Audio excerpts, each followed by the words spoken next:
Donc le verset que je prends de l'Ancien Testament doit avoir, on va dire, son pareil dans le Nouveau Testament pour faire le lien.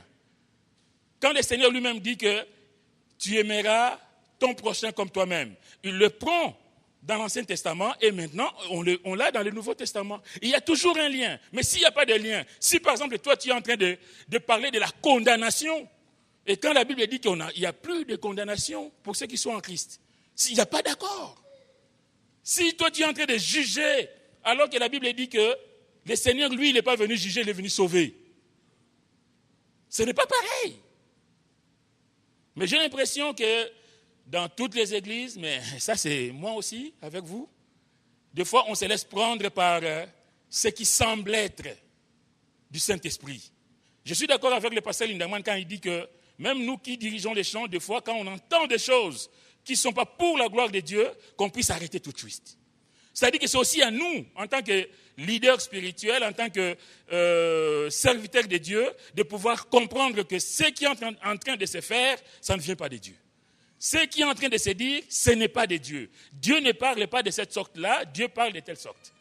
Quand la Bible dit que Dieu parle par le Fils, c'est différent de ce de ce qu'on peut entendre des fois, qu'ainsi parle l'Éternel. Il faut faire très attention, très attention. Et là, les Galates sont perdus aussi parce qu'ils entendent de tout et ils mélangent tout. L'apôtre va leur parler de la foi. Il va parler de la foi, mais pas seulement de la foi, mais aussi d'un mot important. Un mot sans lequel l'évangile sonne creux, c'est la grâce. Bien-aimés, si on parle du Seigneur, on ne peut pas passer à côté de la grâce de Dieu. Ça veut dire quoi? Ça veut dire que tous les hommes sont perdus sans la grâce de Dieu.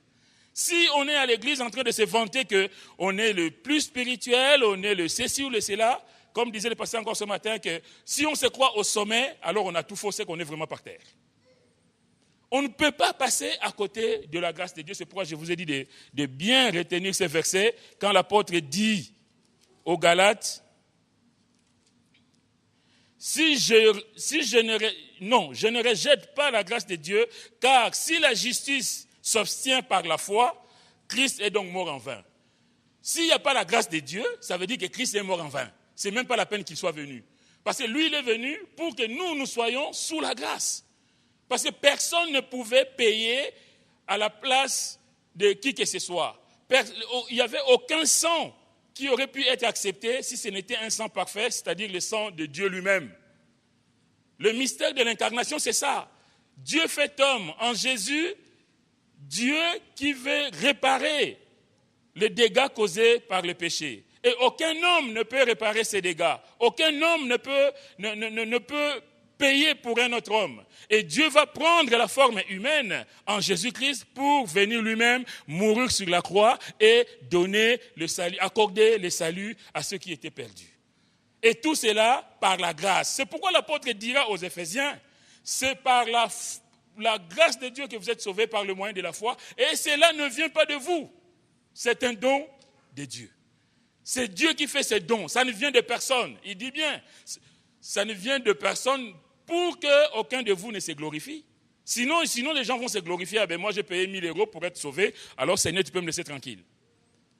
Et là, la parole de Dieu nous montre, sauvé par la grâce, pour qu'aucun de nous ne se glorifie, pour que personne ne dise que bon, moi, Dieu m'a guéri parce que j'ai donné quelque chose, parce que j'ai fait quelque chose. Il n'y a rien à faire, il n'y a qu'à saisir par la foi, par la grâce de Dieu. Alléluia.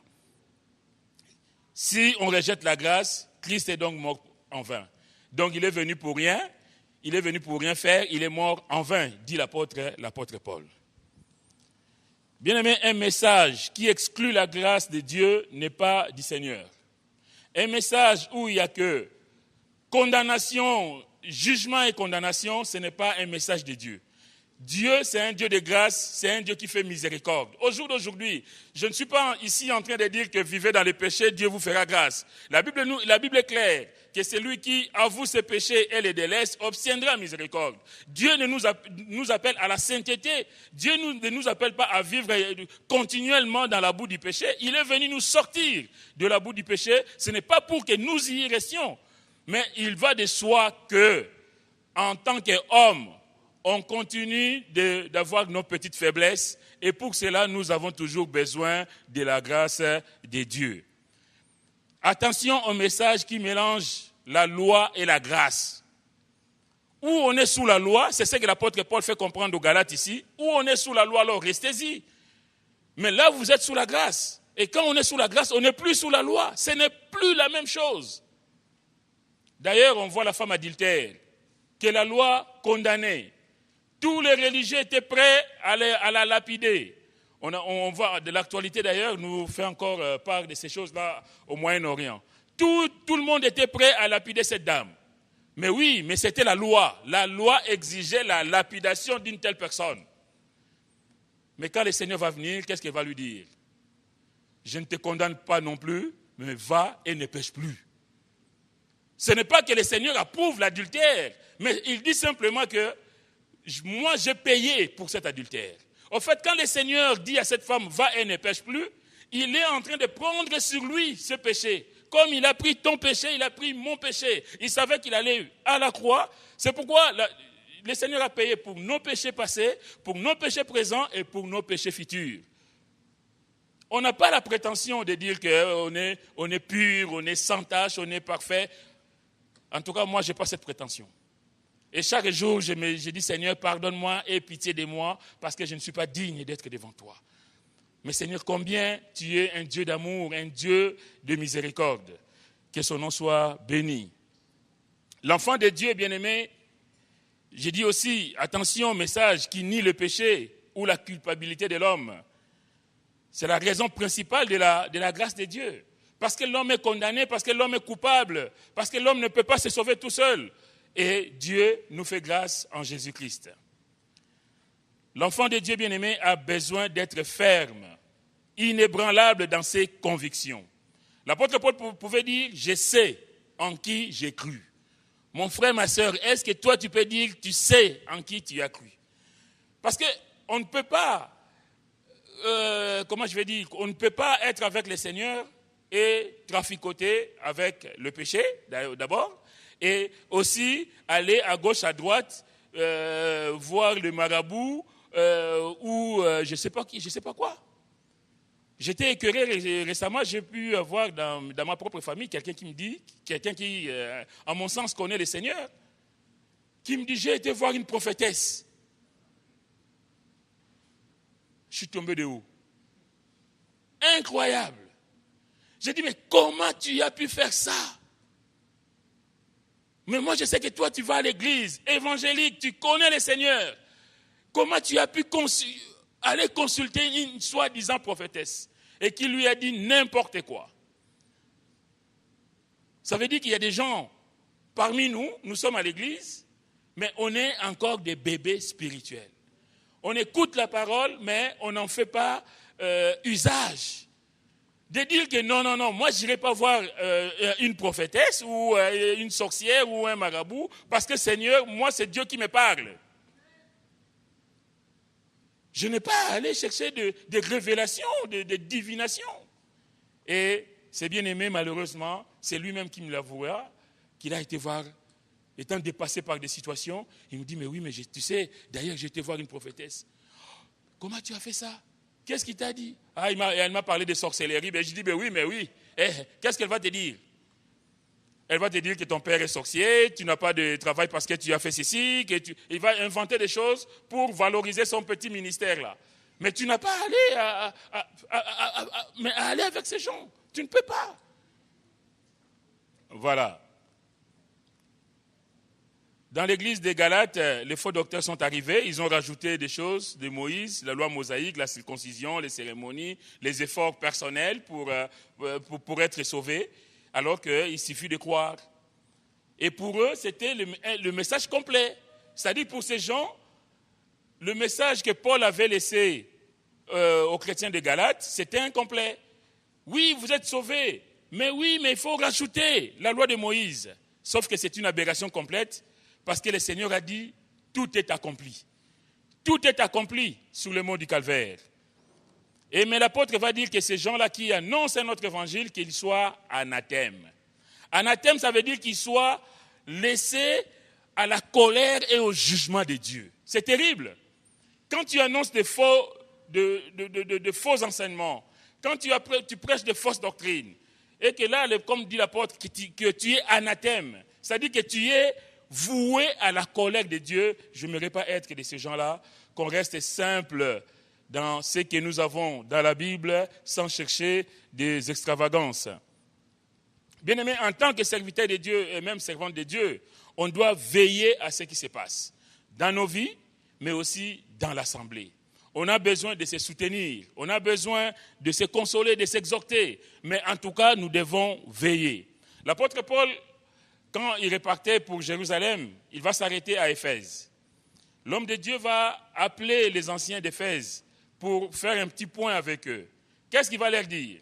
Il va leur dire que, dans Acte 20, notamment vous l'avez, il dit « Je sais qu'il s'introduira parmi vous, après mon départ, des loups cruels qui n'épargneront pas les troupeaux. Il s'introduira, mais il dit aussi « et qu'il s'élèvera du milieu de vous ». Ça veut dire que le danger guette l'Église. L'Église du Seigneur est guettée par deux dangers. Il y a le danger extérieur, ce qui va s'introduire. Je sais qu'il s'introduira, c'est quelque chose, pour s'introduire, il faut venir de l'extérieur. Quelque chose va rentrer dans l'Église et ces gens-là seront des loups cruels qui ne vont pas épargner les troupeaux. Ça, c'est le danger extérieur. Nous, on est à l'Église, mais il y a des gens qui peuvent venir ici. Et puis, parmi nous, croyant que c'est des vrais chrétiens, alléluia, mon frère, ma soeur, mais qui vont commencer à troubler l'Église. Ça, c'est aussi un danger. Mais le deuxième danger, c'est un danger intérieur. C'est-à-dire que du milieu du peuple de Dieu, il dit au verset 30 dans Acte 20, « Et qu'il s'élèvera du milieu de vous des hommes qui enseigneront des choses pernicieuses. » C'est-à-dire que du milieu de l'Église, il peut s'élever des gens nommés par on ne sait qui, mais qui vont se auto-désigner comme ça, prophètes, ou même apôtres, ou je ne sais quoi, qui vont commencer à faire des choses au milieu de l'Église. Ça, c'est aussi un danger que nous devons combattre. Et ça, il faut le voir. C'est prophétique quand l'apôtre Paul dit. Le danger extérieur, les gens qui vont s'introduire, mais aussi du milieu de l'Église. Il y a des gens qui s'élèvent pour dire n'importe quoi, pour faire n'importe quoi. Et si nous, on ne dit rien, si nous, en tant que peuple de Dieu, nous qui sommes mûrs dans la parole, entre guillemets, je veux dire, qui avons une certaine connaissance, en tout cas, qui avons cette responsabilité de ministère dans l'Église, bien aimé, on doit pouvoir dire stop. Parce qu'on a vu, parce qu'on a démasqué ces choses. On ne peut pas rester, on dit, bon, ben, Seigneur, c'est pas grave, ça va passer. Non, non, non, il faut dénoncer ces choses. Et nous avons tous cette responsabilité. C'est pourquoi j'ai dit qu'il ne faut pas dire Amen, Alléluia pour tout. Il faut faire attention, parce que du milieu de l'Église, il peut y avoir des dangers. Et des gens qui vont sortir comme ça des fausses doctrines, mais du milieu de nous. On va dire, oui, ça fait 10 ans qu'il est à l'Église, ça fait 15 ans qu'il est à l'Église, mais sauf qu'il peut être aussi utilisé par les diables. Il faut faire très attention. Paul va donner cet avertissement parce qu'il savait qu'il ne va plus revoir les anciens d'Éphèse, parce qu'il savait qu'il allait à Jérusalem et puis ce sera Rome. Le Saint-Esprit l'avertissait déjà qu'il aura des tribulations. Il dit, je ne fais aucun cas de ma vie. Tout ce que je fais, c'est pour la gloire de Dieu. C'est-à-dire, peu importe ce qui m'arrive. On va dire, quelle profondeur dans l'homme de Dieu. Paul, c'est quelqu'un qui dit, mais je ne fais plus moi, c'est pas ça. Qu'on me dise qu'il y a des tribulations qui m'attendent à Jérusalem, peu importe. Moi, je vais aller à Jérusalem et peu importe ce qui va m'arriver. Et on connaît la suite, comment il a fini jusqu'à Rome. Il va leur parler pour leur montrer comment il s'est conduit au milieu d'eux.